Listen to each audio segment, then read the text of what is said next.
Привет, друзья! Привет! Сегодня мы приготовим очень вкусное и очень оригинальное блюдо, которое наверняка понравится вашим близким и удивит ваших гостей, если они к вам заглянут. А понадобятся нам самые обычные продукты. Куриные ножки, грибочки, мы взяли вешенки, но можно взять любые грибы, которые вам нравятся. И такой вот болгарский перчик. Вам понадобится всего половина. Мы сейчас вам все покажем. А вы пока подпишитесь на канал, если вы не подписаны, поставьте лайк этому видео и не забудьте нажать на колокольчик. Поехали! Поехали! Сначала займемся куриными ножками. Отрезаем часть хребта. Отделяем кожу.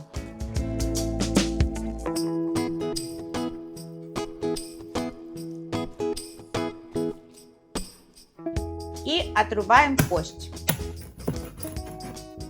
У нас должен получиться вот такой чулочек на косточке. И точно так же подготавливаем остальные 5 ножек.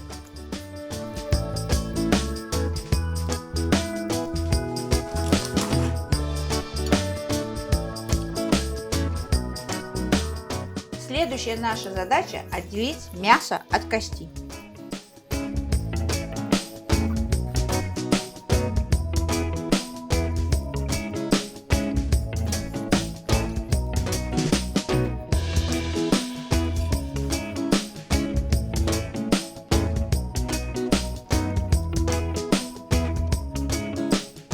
Все кости и обрезки складываем в пакет и убираем в морозильник. Из них получится прекрасный бульон.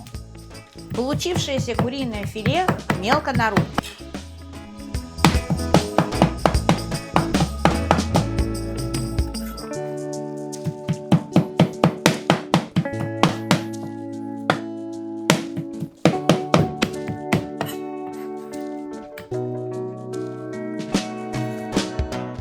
Рубленый фарш посолим, поперчим.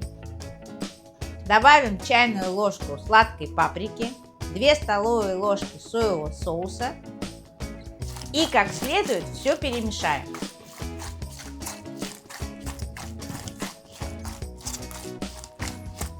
Оставим мариноваться, а сами займемся грибами. Нарезаем их на мелкие кубики. Капнем на сковородку немного растительного масла и высыпем грибы.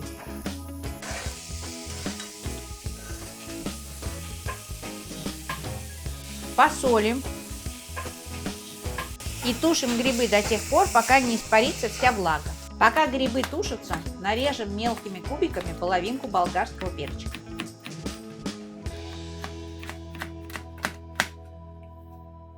Остывшие грибы и болгарский перец добавляем к фаршу.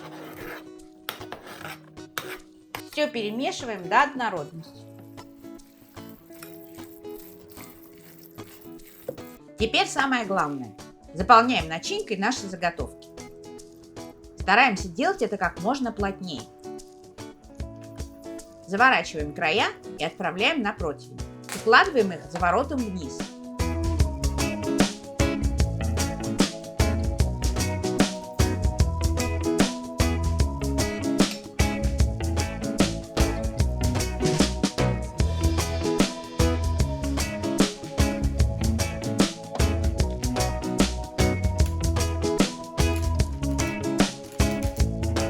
Смешиваем кетчуп с растительным маслом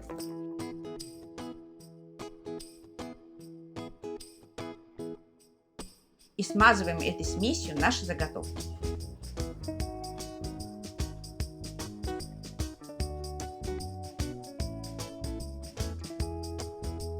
Убираем в духовку, разогретую до 180 градусов, на 30-35 минут.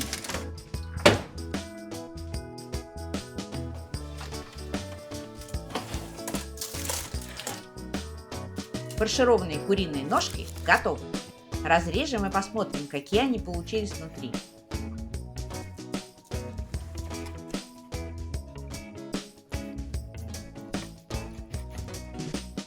Правда красиво? Отрежь-ка мне, пожалуйста, кусочек. Сейчас мы тебе все отрежем, все попробуем. Так. Смотри, какая красота. Ляпота. Так. Пополам по-братски. Ну-ка. Как тебе? Сама нежность. Блюдо для лентяев.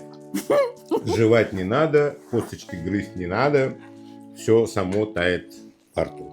Блюдо для лентяев в еде, а не для лентяев в готовке. Конечно, пришлось немного потрудиться. Ну, разве что самую малость. И, честное слово, оно того стоит. Вкус специфический, нежный, во рту тает. Обязательно попробуйте. Так что, если вам это видео понравилось, обязательно поставьте лайк, подпишитесь в канал на наш, если вы еще не подписаны. И, конечно же, оставляйте свои комментарии, делитесь своими рецептами, задавайте нам вопросы. А главное, друзья, никогда не бойтесь экспериментировать. Готовьте с нами, готовьте как мы, готовьте лучше нас. Угощайте своих дорогих любимых такими оригинальными, потрясающими блюдами. Лайки только поставьте. До новых встреч! Пока!